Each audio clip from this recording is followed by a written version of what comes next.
Good day, perceptive reader. This is another Sage's Lifetime.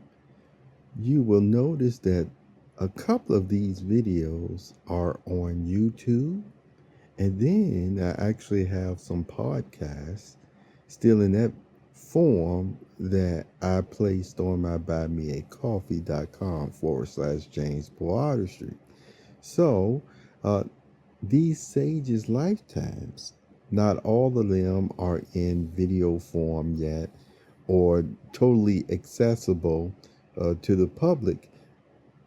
But as I mentioned before, if you want to be ahead of the game, so to speak, I don't even know if I want to use that word anymore because of the way games have been used on people so much that they've taken the fun out of that word in some people.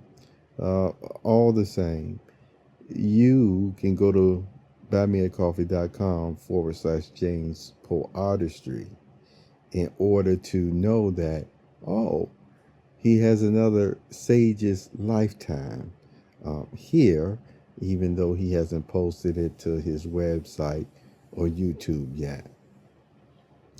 The other thing that I want to share with you is in less than 24 hours, my new ebook, Poeartistry Coup, Enjoying the Day, will be out.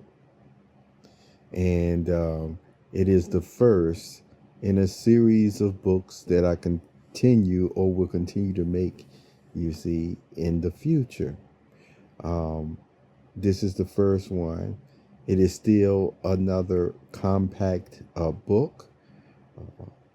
It is designed to be even in a much larger format, you see. But in this case, it's still like my other books. They're compact. And you can probably remember, because I've explained it in detail, why I make compact books at this time, see. And maybe you can refresh your memory and even make a comment on my buymeacoffee.com/James Poeartistry as to why that is part of my process at this time. Now, the world's novel that I've been developing for over a year is still one of those projects that I already knew that even though I'm still working on it throughout the year 2026, I knew that I wouldn't be, publishing that book this year or what have you, because it won't be a compact book. I can tell you that much. It'll be a full-blown novel. Now, here's the thought I want to leave with you today. In the world that we live in, you do have to be your own cheerleader at times, to use that expression. I say that in the way of speaking in sound mindedness and things of that nature. Oh, and it doesn't matter whether we express ourselves in other ways, emotionally, etc. at times.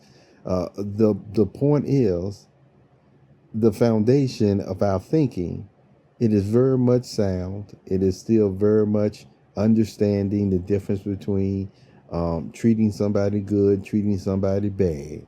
You see, period. And so it's those type of persons that I'm talking to today that sometimes you just have to be, yes, your own cheerleader. You have to be your own professor, your own educator.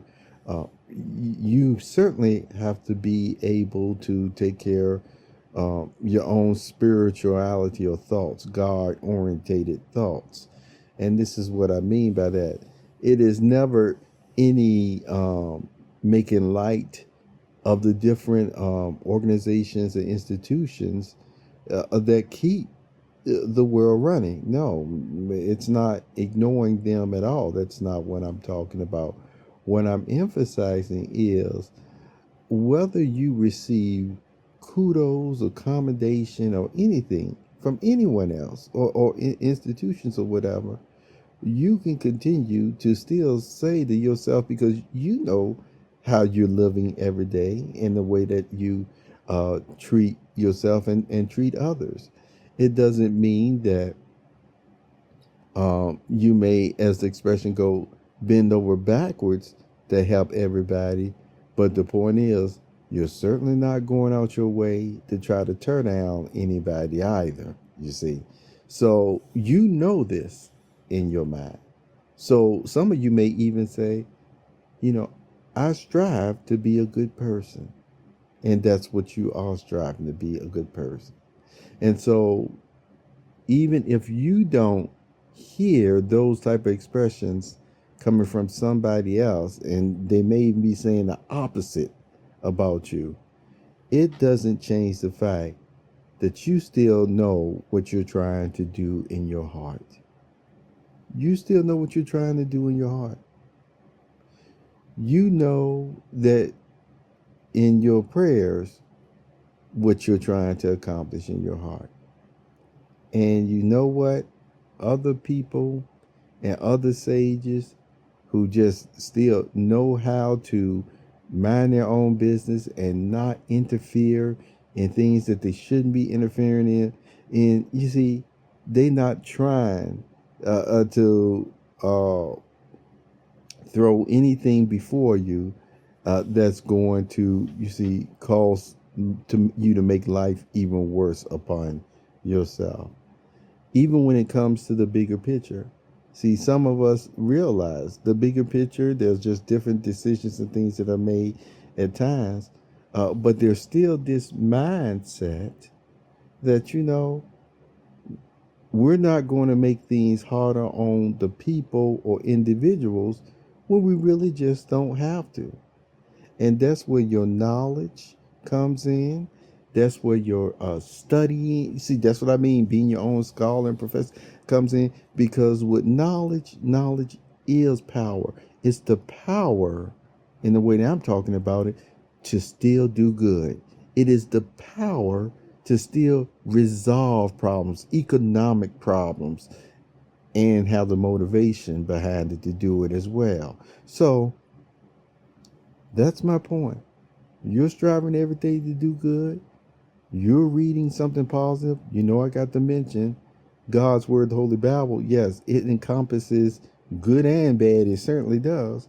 But it is still a well-grounded spiritual book to always read something from it to learn and to develop yourself even more, even when it's something that it reveals to you that, oh, okay, I can do that a little bit better.